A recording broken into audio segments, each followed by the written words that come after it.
Aswai adalah orang paling beruntung di dunia.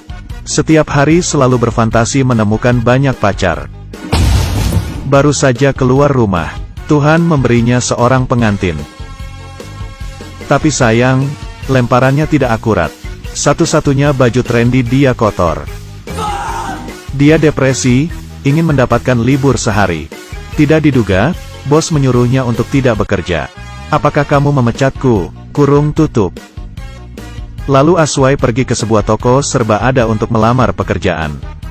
Bos Jiu melihat lelaki ganteng ini. Hanya berkata 3 kata, gajian di akhir bulan. Setelah berganti seragam, Aswai memutuskan untuk membagi keberuntungannya ke semua orang. Dia menusuk antibiotiknya dulu, lalu memasukkannya ke dalam mesin kopi. Dia bahkan mengajari Azen untuk menggunakan jarum. Trik ini disebut jarum tidak menusuk. Tapi bisa dikatakan yang paling intim adalah waktu memanaskan sandwich secara artifisial.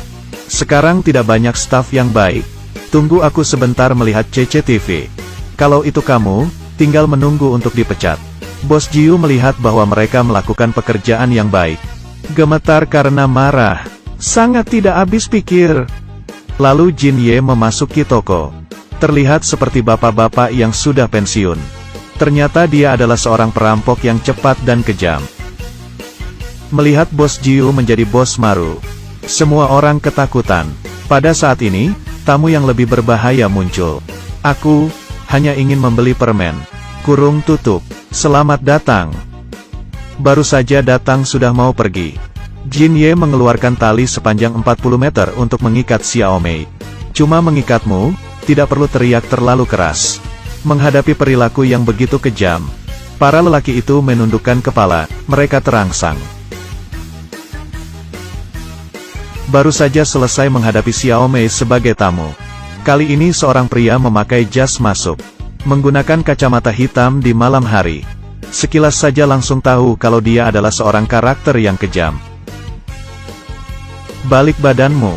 Saya mendengar ada perampokan di sini, tapi dia tidak panik.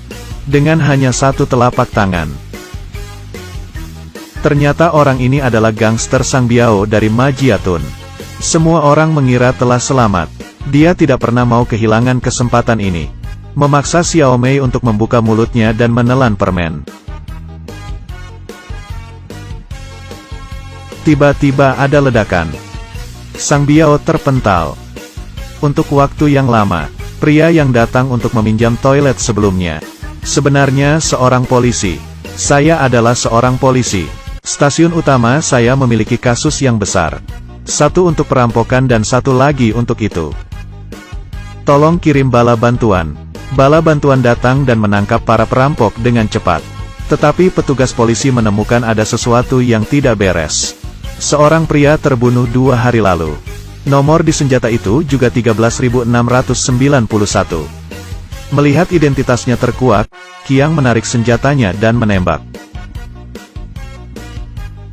Untungnya, Aswai memiliki refleks yang cepat, dan menolong petugas polisi itu.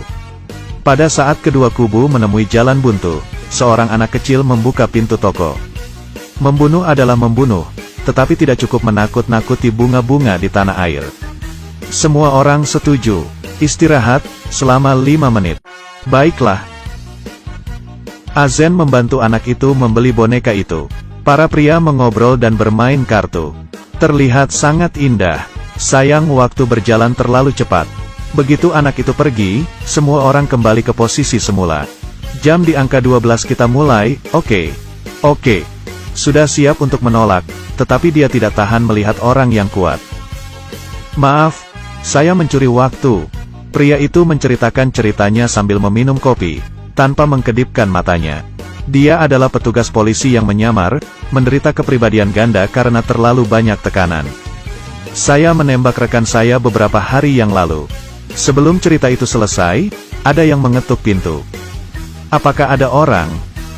Aswai menyuruhnya untuk segera pergi. Siapa yang mengira kalau pria berkacamata itu harus mengantre mendapatkan nomor? Pistol itu langsung menyentuh dahi. Saat Qiang datang ke sini, obat pencahar di dalam kopi itu bekerja. Aku mau ke kamar mandi. Aku serahkan ini padamu. Tidak ada yang tahu pria berkacamata itu ke sini untuk membalas dendam ke masyarakat. Dia mengunci toko dan meminum ZJ. Meninggalkan semua orang saling memandang bom waktu. Jin Ye mengambil pistol untuk membunuh Qiang. Sayangnya tidak ada peluru dalam pistol itu. Qiang mendengar suara itu. Satu peluru mengenai Sang Biao. Pria itu mengucapkan 3 kata sambil menangis. Aku ditembak saat berbaring. Tidak ada waktu untuk berkabung, prioritas kita adalah untuk menghentikan bom ini. Tetapi gunting satu-satunya di toko itu hanya ada di leher bos. Aswai ada di dalam bahaya dan disuruh untuk memotong kabel itu dalam 2 detik. Masukkan lagi ke tempatnya, jika tidak bos akan mati kehabisan darah. Di saat kritis, dengarkan saja. Waktu di bom terhenti. Saya merasa sedikit sakit. Apakah itu bengkok? Semua orang menari dengan gembira. Untuk memuji Aswai, Qiang memutuskan untuk menjadi yang pertama membunuhnya. Untungnya, Azen mendorong Aswai mengorbankan mukanya. Aswai selamat, tetapi Qiang tidak seberuntung itu. Karena mukanya sekarang rusak, Azen sangat marah. Mendorongnya ke rak sampai Qiang tertusuk. Ketika semua orang merasa masalahnya telah berakhir, seorang wanita berlumuran darah tiba-tiba meloncat dari freezer. Bos membunuhnya dengan 1 tembakan. Maaf, istriku membuat takut semua orang. Ternyata wanita itu diam-diam mempelajari kata kuda. Setelah bos tahu, 88 pisau. Sebelumnya tidak mati, sekarang benar-benar dingin. Kejahatannya telah terungkap, tidak ada yang dapat pergi hidup-hidup. Begitu suara itu terdengar, Awei memasuki pintu. Dia pergi menjemput pacarnya setelah selesai kerja, itu seperti mengirim kematiannya. Buka baju dan celanamu. Membuktikan bahwa cinta itu tidak dapat dipercaya. Bos langsung menari Duan Hot Dance.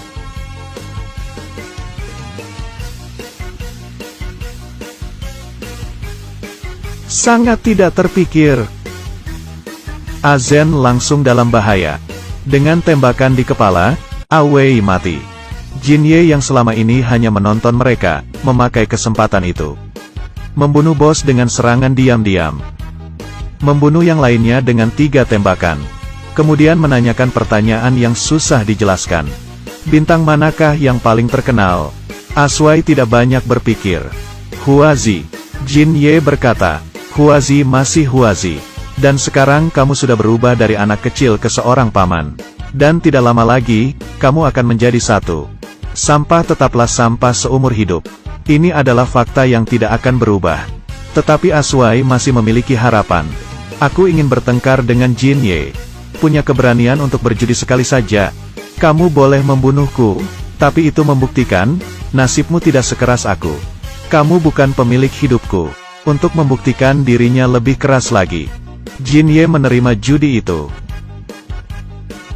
Bom itu meledak lalu Aswai muncul dari puing-puing bangunan. Tetapi saat dia melihat sekitarnya, dia sadar bahwa ini tidak sesimpel yang dia kira. Hidup kembali, tidak, orang-orang ini adalah Apiao. Toko serba ada yang terampok sebenarnya dibuat oleh mereka. Tujuannya adalah untuk mengembalikan orang mati. Tetapi sekarang Aswai sekarat, mereka tidak menyukainya. Saya tidak bisa menjadi manusia, dan saya dipandang rendah sebagai pengganti. Aswai berpikir dia hanya sebuah lelucon di hidup ini. Jadi dia membuat keputusan yang berani. Maaf, boleh saya melakukannya sendiri? Silahkan. Di akhir cerita Aswai berhasil mengembalikan matahari. Mulai dari awal, film ini tidak masuk akal dan lucu. Titik balik terakhir bisa dikatakan sebagai pukulan ajaib. Judul Laoli artinya adalah perampokan dalam bahasa Kanton. Tentunya ini tidak hanya mengacu pada perampokan di dalam supermarket. Artinya lebih dalam lagi, perampokan kehidupan. Waktu dirampok, warna dirampok, kehidupan yang dirampok. Hal paling menyedihkan adalah, jika Anda tidak bekerja keras di hidup Anda. Bahkan hantu pun menolak menerimanya. Baiklah, saya Sia. Sekian cerita untuk hari ini. Sedikit cinta. Kita akan lanjutkan di episode berikutnya.